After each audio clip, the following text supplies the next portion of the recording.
Bismillahirrahmanirrahim. Assalamualaikum warahmatullahi wabarakatuh. Sebelum kita memulai pembelajaran hari ini, mari sama-sama kita berdoa. Semoga apa yang kita pelajari dapat bermanfaat untuk kita semua dan kalian selalu diberikan kemudahan oleh Allah Subhanahu wa Ta'ala. Berdoa dimulai. Mari kita mulai.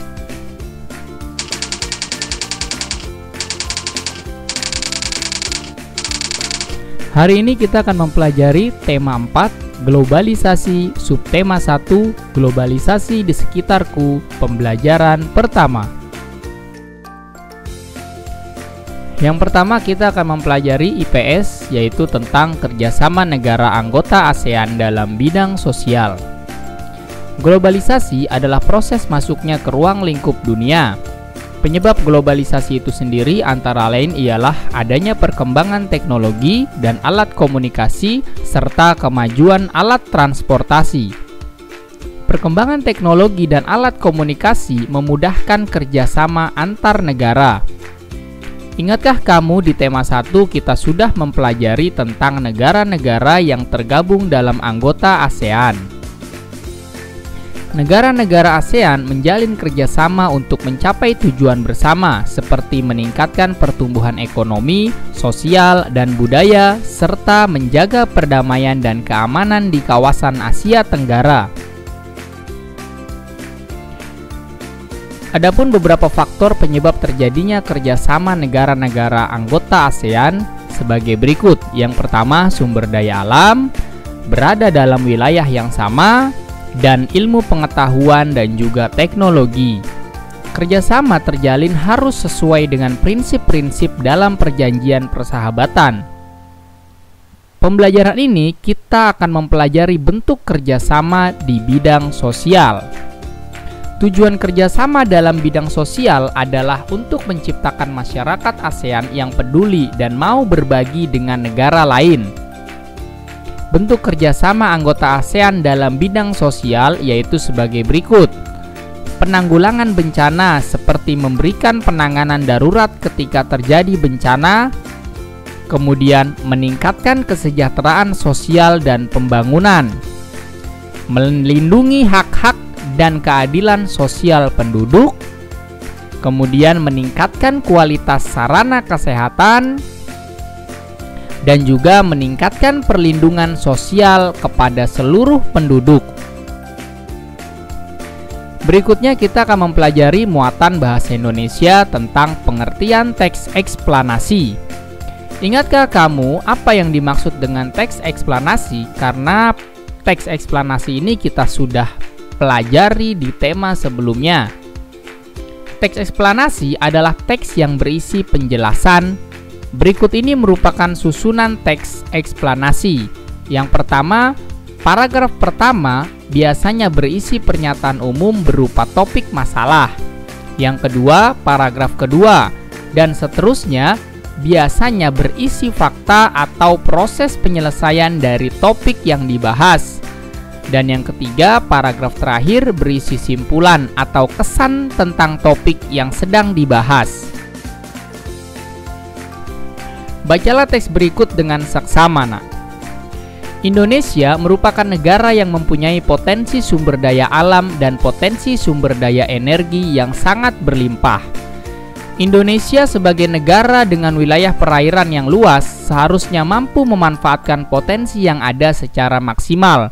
Salah satu pemanfaatan sumber energi dari aliran air adalah pembuatan pembangkit listrik tenaga air atau PLTA. PLTA sebagai pembangkit listrik yang mengandalkan potensi air mempunyai kelebihan-kelebihan dibandingkan pembangkit listrik lainnya. Kelebihan PLTA adalah respon PLTA dapat menyesuaikan dengan beban yang dibutuhkan dan responnya pun cepat. PLTA sangat cocok digunakan pada tipe PEAK, di mana tipe ini untuk kondisi beban puncak yang besar dan digunakan pada saat terjadi gangguan jaringan.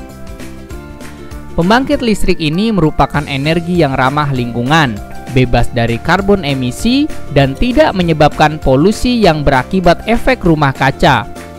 Pembangkit listrik ini memiliki gas emisi yang lebih kecil dari pembangkit listrik lainnya. Oke, sekarang kita jawab pertanyaan berikut ini. Yang pertama adalah, apa yang kamu ketahui dengan PLTA? Ya, apa itu PLTA, Nak? Ya, tepat, yaitu pembangkit listrik tenaga air yang merupakan sumber pertama energinya dari mana? Dari aliran air. Jelas, Nak? Kemudian pertanyaan yang kedua. Ini paragraf pertama berarti berisi tentang apa?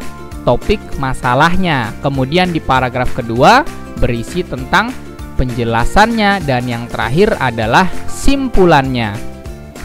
Apa saja kelebihan PLTA bagi manusia? Tentu kita lihat di paragraf ketiga. Bagi manusia, energi atau pembangkit listrik ini merupakan salah satu energi yang sangat ramah lingkungan, kemudian bebas dari karbon emisi, dan juga tidak menyebabkan polusi yang berakibatkan pada efek rumah kaca atau pemanasan global. Jelas, Nak? Selanjutnya kita ke muatan IPA tentang proses menghasilkan energi listrik. Globalisasi mempunyai pengaruh besar bagi kemajuan teknologi. Kemajuan teknologi terjadi karena adanya penemuan-penemuan yang sebagian besarnya membutuhkan energi listrik. Energi listrik merupakan energi yang timbul karena adanya arus listrik yang mengalir melalui hantaran.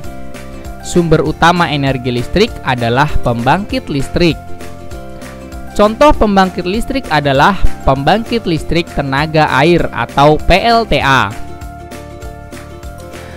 PLTA dapat menghasilkan energi listrik dengan cara memanfaatkan energi air yang mengalir. Aliran air dapat berasal dari aliran air terjun, aliran sungai yang deras, atau air yang dialirkan melalui pipa-pipa khusus yang tujuannya untuk menggerakkan turbin. Gerakan turbin tersebut nantinya akan diubah menjadi energi listrik di dalam generator. Berikut merupakan contoh skema kerja dari PLTA. Perhatikan ini, Nak.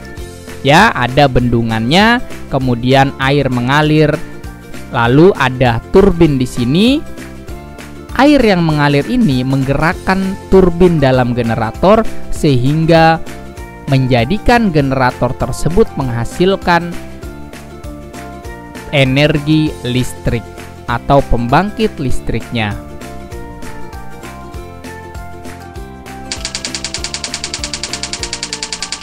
Terima kasih telah menyaksikan tayangan ini. Apabila tayangan ini kalian rasa bermanfaat, silakan bagikan kepada orang lain, karena berbagi ilmu adalah pahala. Tetap jaga kesehatan, kurang lebihnya mohon maaf. Wassalamualaikum warahmatullahi wabarakatuh.